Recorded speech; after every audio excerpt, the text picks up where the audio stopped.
Bismillahirrahmanirrahim. Assalamu alaikum. Welcome to this special transmission on PTV World, where we're not only celebrating the fact that Pakistan is hosting the 48th session of the Council of Foreign Ministers of the OIC, but we're also talking about the important issues that plague the Muslim world, issues that are being highlighted during this two-day mood that is happening in Islamabad as we speak at the Parliament House. And of course, this is a day-long session that is happening today. And after that day-long session, the day will end, but tomorrow is going to be another long day as well, because the 23rd of March is also the 75th independence year of Pakistan, and it's very important in the whole fact that not only will the OIC foreign ministers be attending this 23rd of March celebration, but also the special guest on the occasion, who was also today our Chinese friend, the State Councillor and the Foreign Minister of the People's Republic of China, Wang Yi, will also be present there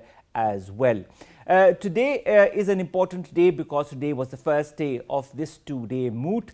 And a lot of people spoke on the occasion, whether it be the Secretary General of the OIC, whether it be Shah Mahmood Qureshi Sahab, whether it be our Prime Minister Imran Khan, whether it be Wang Yi, who's the State Council and the Foreign Ministers of the People's Republic of China, whether it be Antonio Guterres, who sent a video message on the occasion.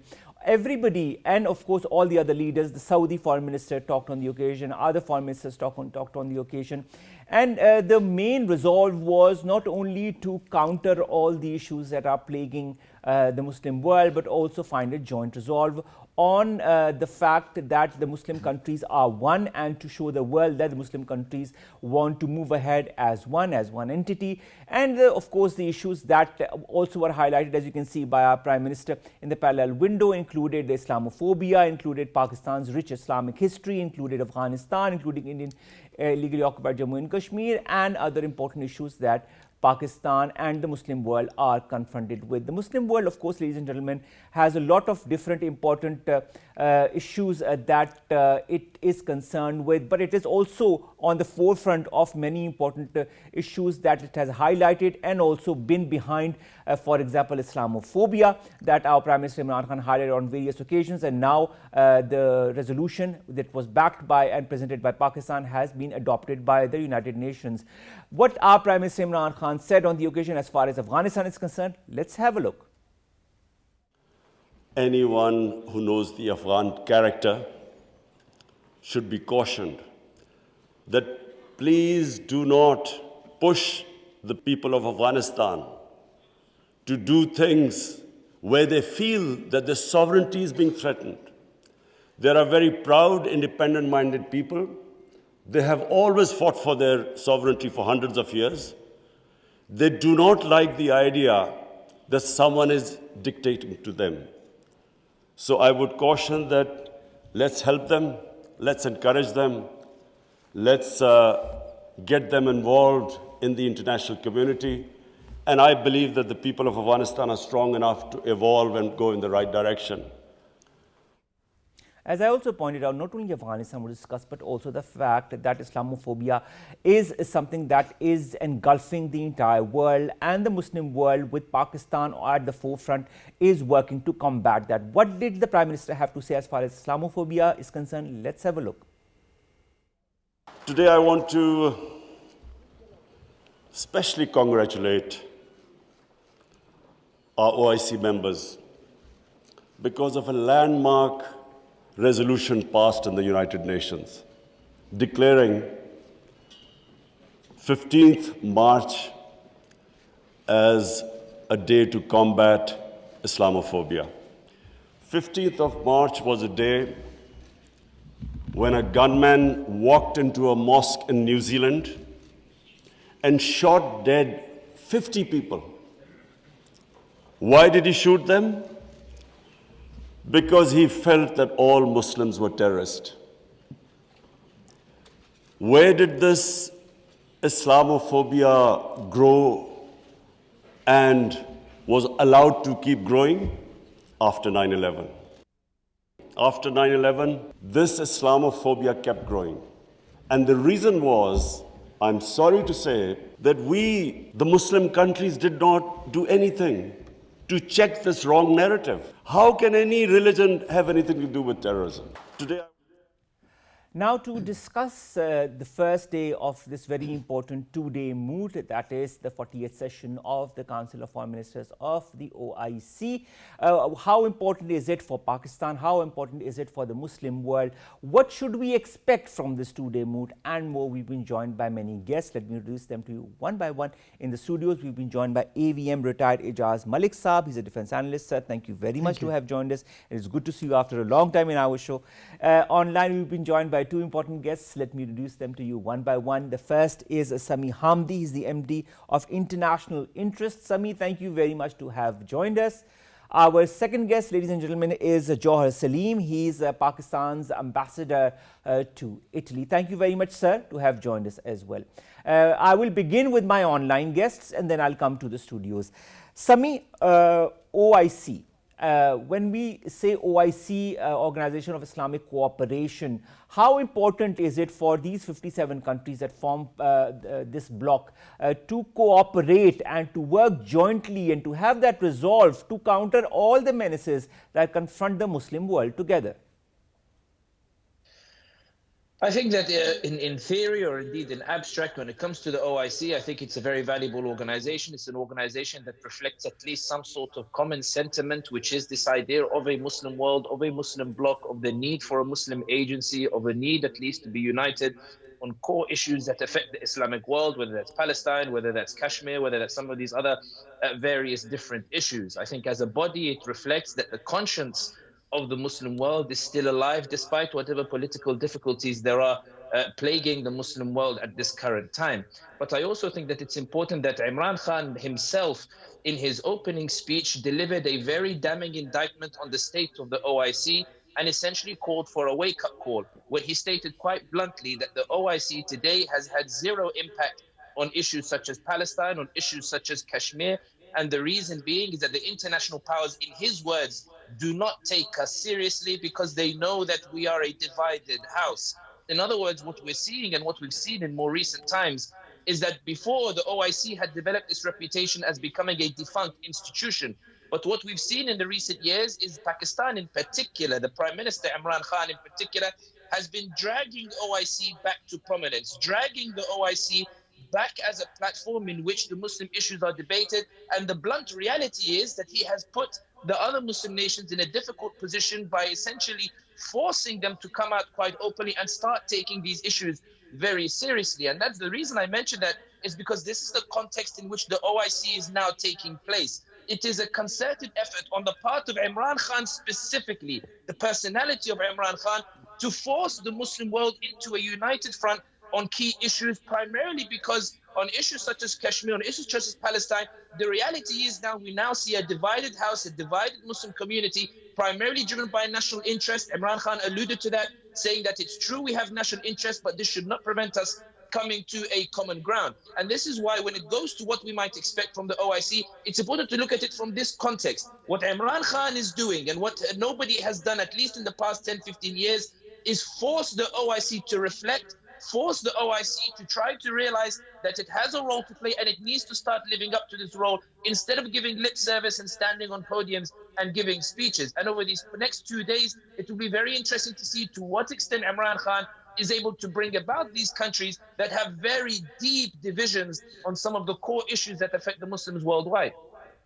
That's a very important point that you've raised. A common ground, reflection on the issues that concern and plague the Muslim world are issues that need to be confronted jointly, not individually and not in subgroups, but as one entity, as the OIC. Jauhar Saleem Saab, how important is this opportunity for Pakistan? How important is this opportunity for those countries that might not see eye to eye on other fora, to work and to sit down and negotiate to find solutions to important issues?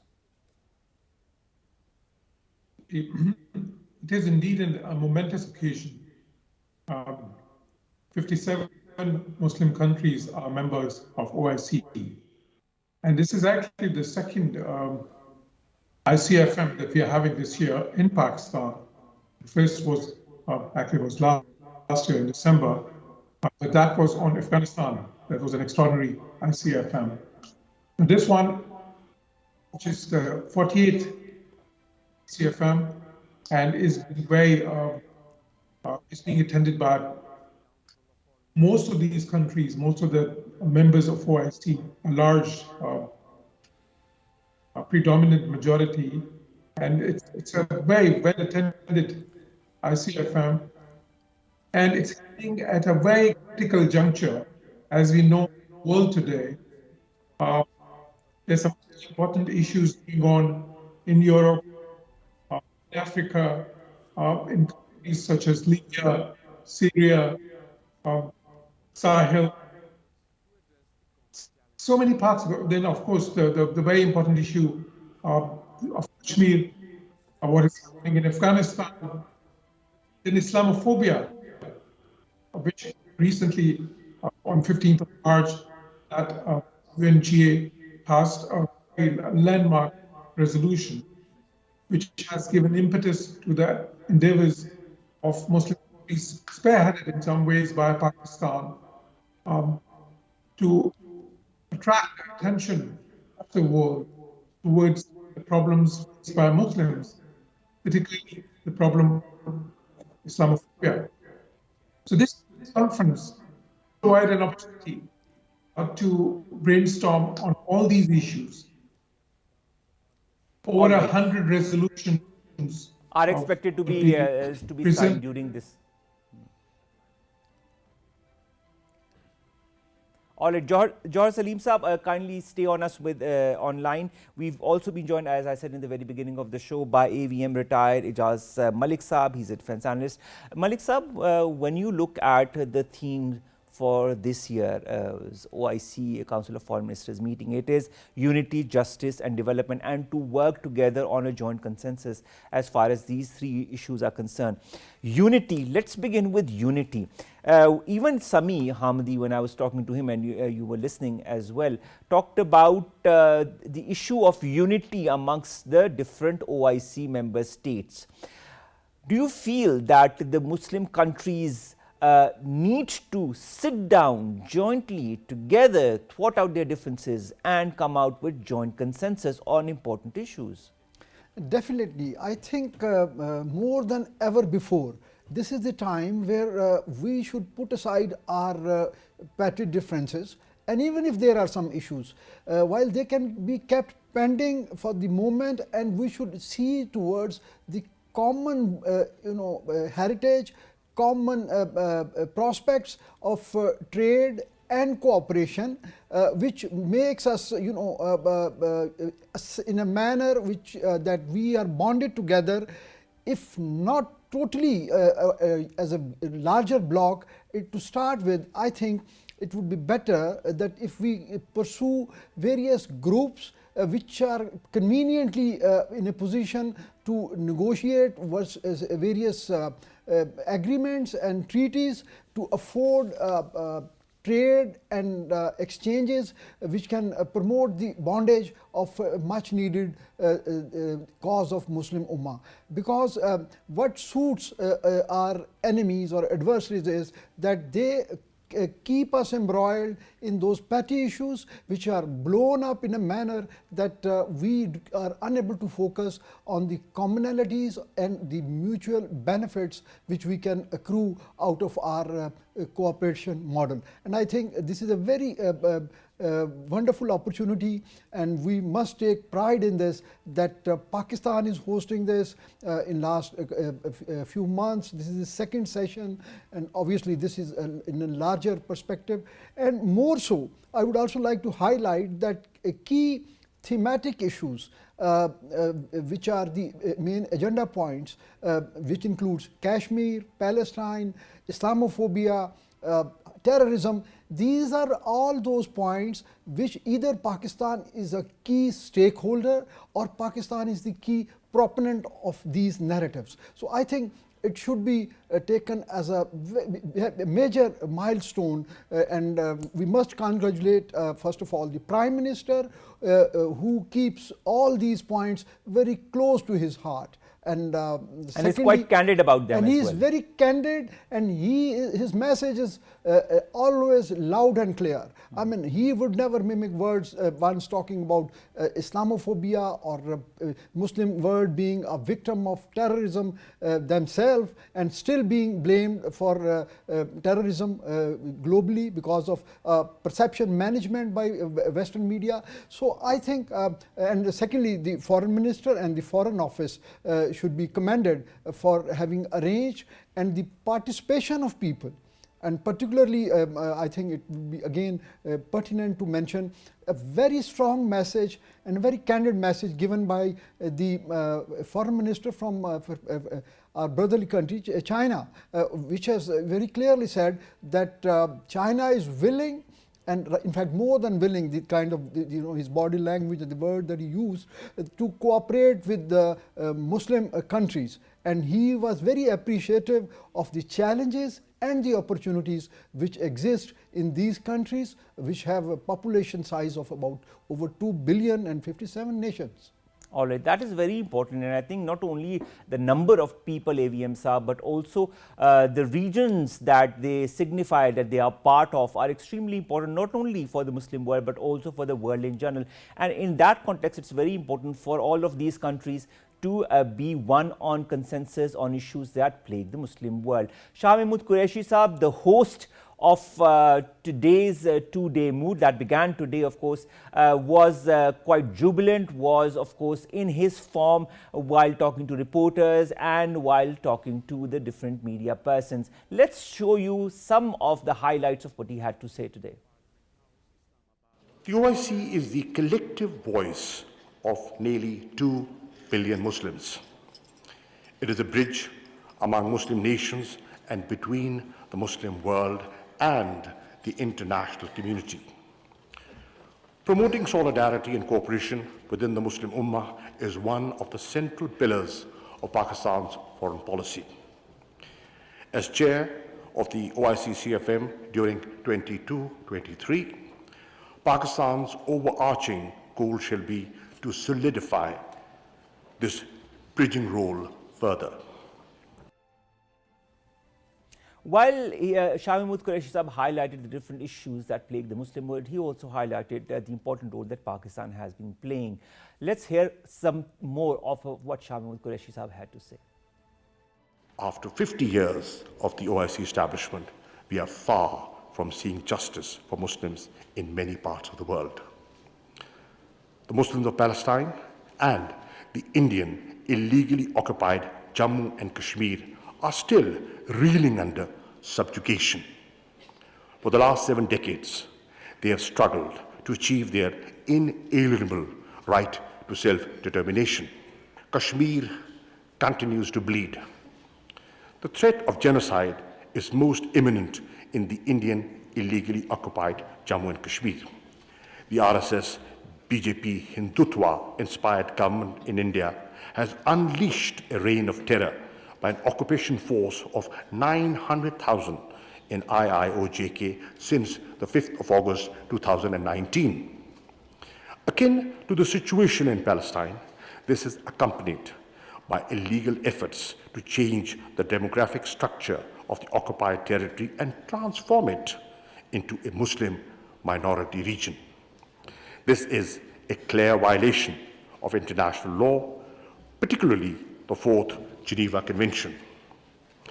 Indian actions violate the resolutions of the UN Security Council and the OIC on Jammu and Kashmir.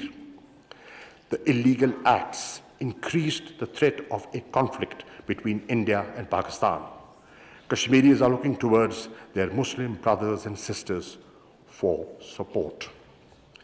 India's violence against Muslims is not limited to IIOJK.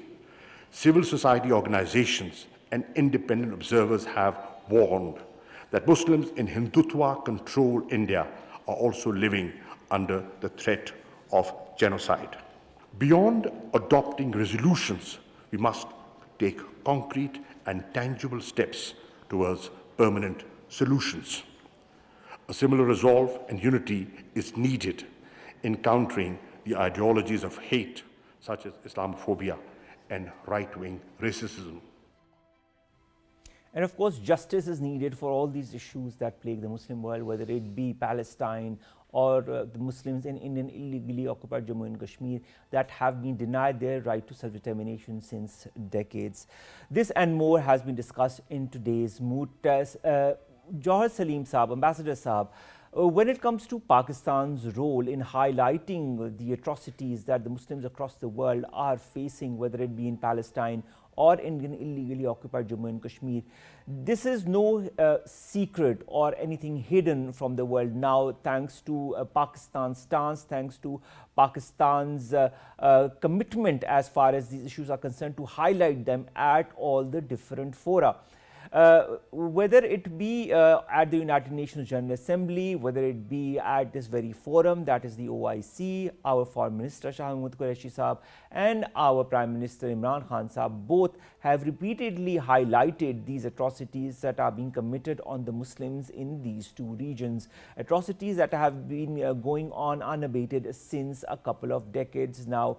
Although the media has started to write about them more vehemently, more aggressively, nevertheless, no tangible action has yet to be taken by any important body, country that could influence these countries or these nations that are involved in such barbarities, whether it be Israel or whether it be our not so friendly neighbor India.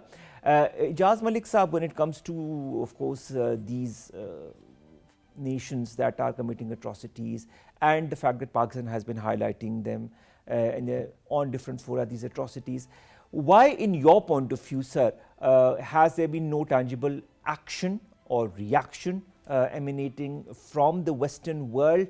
And do you feel it is also because of lack of a more aggressive response by organizations such as the OIC that the West does not respond as it should? Maybe I would say both, because India has been very strongly pursuing its narrative of there being a democratic state and then being a strategic partner in terms of a very large economic activity, which is on reciprocal basis they have with the Western world. And while in private or at various think tanks level, the Americans or Westerner, they would give due weightage and focus on all these issues very candidly. But as a state policy or as a government policy, they would always pursue that we should not look through our relationship with them through Indian prism, and they view India as a very large market economy. So their economic interest probably inhibits their rightful and justified stance, which is lacking. And secondly, I think OIC in the past could have done better.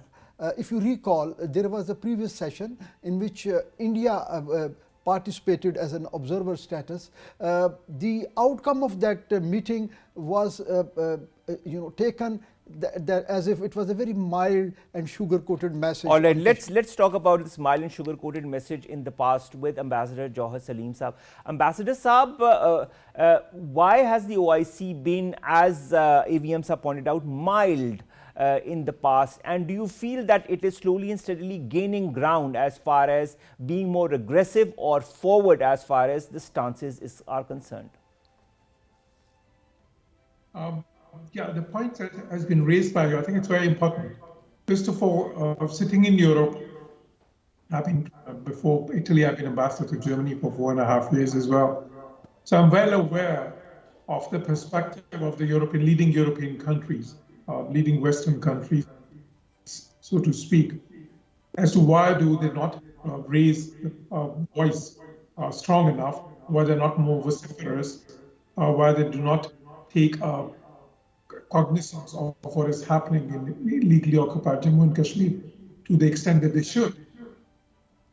I think part of the reason, as you have mentioned, is that the Muslim countries were not really, united to the point, united in terms of coordination, united in terms of adding their voice to issues beset by them. Although Pakistan has been on the forefront, we have always been on the forefront in terms of lending our voice to the plight of the Palestinians, or to the plight of the Muslims in Syria, or Libya, or in Maghreb, or Sahel, or in Africa. But in the past, somehow, Kashmir, of course, within the OIC, we do have Kashmir contact group, and Kashmir has been always part of the ICF resolutions, the OIC summit resolutions as well. So, but having said that, there needed to be a stronger voice. And that is why what we've seen in the recent times, we have seen a lot of activity. As I mentioned, in December, we had an extraordinary session on a very important issue of Afghanistan. And that really made a difference, because immediately after that session of ICFM, what we saw was that in the West, certain actions were taken. For example, the Americans, they unfroze some of the assets of Afghanistan, holding to $5 billion. The European countries as well, the attention towards Afghanistan was renewed and enforced. So similarly, we hope that a stronger voice now by OIC on all these issues, particularly the issue in Afghanistan, particularly the issue of what the Kashmiris are facing in the illegally occupied Jammu and Kashmir, that would really provide impetus to our endeavor of making the West recognize that these problems cannot be ignored or overlooked. And that is why I think this occasion has an added significance. And so far, we have seen in the proceedings, we have seen in all addresses, the keynote speech by the Prime Minister, by the Foreign Minister, by the Foreign Minister, the representatives of Foreign Ministers of Kazakhstan and Tunisia and Nigeria. We have seen a stronger voice on all the issues being faced by the Muslims today. And I think that is the way forward. And I'm very glad that Pakistan has been able to play such an important role in that. And as you rightly said, as our friend Mr. Hamdi said, endeavors need to be commended. All right. Sami Hamdi, will a stronger voice translate into a stronger action?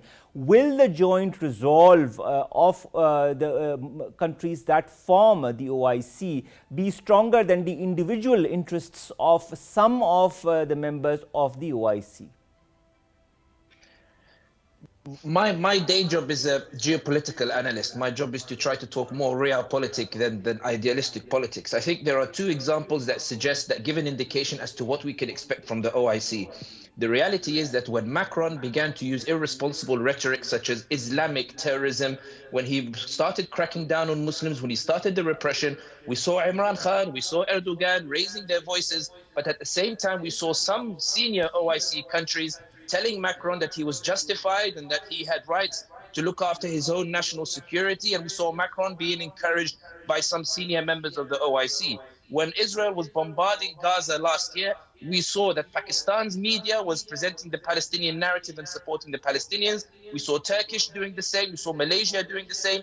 But we saw senior OIC countries using their media instead to blame the Palestinians and to repeat the Israeli narrative. The idea here being that there are senior OIC countries that have actively sought to ensure that there is no united OIC front, to the extent that when Pakistan has decided to take its own initiative to expand its own ties to OIC countries that are willing to form a bloc, whether that's Turkey, whether that's Malaysia, whether that's Iran, whether that's other countries, we've seen that these senior OIC countries have resorted to even threatening Imran Khan, to threatening Pakistan. And we saw Pakistan withdraw from Mahathir Mohamad summit in Malaysia because some of these senior OIC countries felt that Imran Khan was becoming too popular, was leading too many initiatives, was really pushing on this front in a manner perhaps that made them feel uncomfortable, that made them look bad, and essentially pushing the Muslim world towards a direction that these senior OIC countries are not particularly interested in.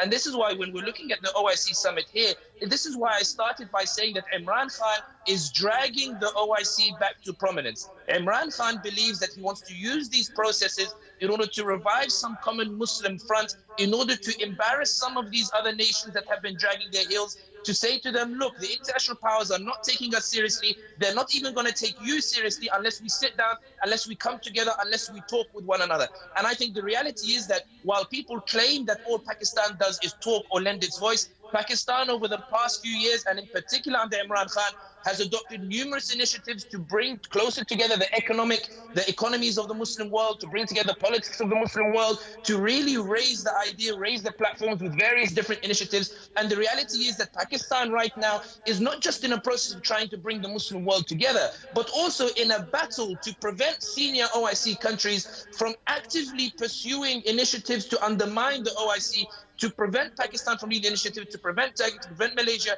to prevent these other various different countries. This is the reality of what we're seeing unfold today. It's the reason why we hear Imran Khan being so candid in his speech. It's why we see him being so candid in the way that he's talking about the realities when he says that international powers do not take us seriously. It's why we see Imran Khan trying to bring the Muslim world together on Afghanistan in order to pressure the Americans to take a fairer stance towards Afghanistan. The reality is that it's not just words that Pakistan is doing. Pakistan is trying to implement a number of initiatives. And the reality is that with Imran Khan and the personality and the Islamic rhetoric that is coming out, I speak as an outsider. It's not for me to speak about internal Pakistani politics, but certainly from the outside, Imran Khan's popularity is soaring to the extent to which Pakistan, for the first time in a long time, is being seen in popular perception as an emerging leader. And that has ramifications for Pakistan's relations with OIC countries, for Pakistan's ability to exert influence on key issues, and also on Imran Khan's ability to perhaps successfully at last actually bring about some tangible developments with regards to the OIC. The direct answer to your question is this, however. I don't think there will be a joint OIC effort to deal with some of these issues. But I think certainly behind the scenes, Imran Khan has the input of some OIC countries to begin to implement policy in Afghanistan. We've seen Turkey help Pakistan set up schools in Afghanistan. We've seen Qatar work with Pakistan to lobby on behalf of the Afghans for humanitarian aid. The reality is, from Pakistan, we're seeing more than talk. We're seeing action taking place. And the reality is that what we're seeing is not just talk, but Imran Khan showing very shrewd political maneuvering on multiple fronts. That's the way I see it, but there's still a long way to go. And I would be cautiously optimistic as to the possible outcomes of the OIC. All right, Jauhar Saleem Saab, in this cautious optimism, in this environment of cautious optimism, and as Sami also talked about, the dynamic personality of Imran Khan, that for some is extremely positive, but for the other is endangering. How can perception management move the OIC bloc in a positive direction? How important is perception management in this case as far as these thorny issues, as far as OIC as an organization is concerned? I would say both perception management as well as expectation management, because a lot of these issues which are beset by Muslim countries, for instance, Afghanistan and Kashmir and Pakistan, these are long festering issues and they need time to resolve. So there would be no quick solutions. At the same time, I think it's very important to focus on the word synergy. Synergy, of course, means that when you are together, you do something together, the combined outcome is more than the sum total of individual endeavors. I think that is very important, because OIC does not have to be divisive in any way. We have to all add our bit to ensure that not only that the West listens, but also we have to ensure that Muslim countries, they are very rich in natural resources, as we know, in terms of population, again, it's quarter to the world populace. So we have to focus on that, as how use our human resources, the natural resources, to safeguard our common interest. Because there are many examples for that. For instance, the European Union which for many, quite frankly, for many, Analyst, it is a club of sorts. But it has been a very successful one. Of course, it's a regional integration organization, but at the same time, they're very open in saying that it represents certain values, and actually they're Christian values. And it's been a very successful organization. There are many other examples. For instance, Pakistan is there, is there. So OIC has to follow those examples. We have to develop our economic muscle. That is very important. In the political domain, we have to see that synergy. We have to show that the common perceptions that we have, those are strengthened. And any differences of perception or perspective that is removed or minimized. Because when we focus on something with one voice, the world listens. And that is what should emerge from Jauhar.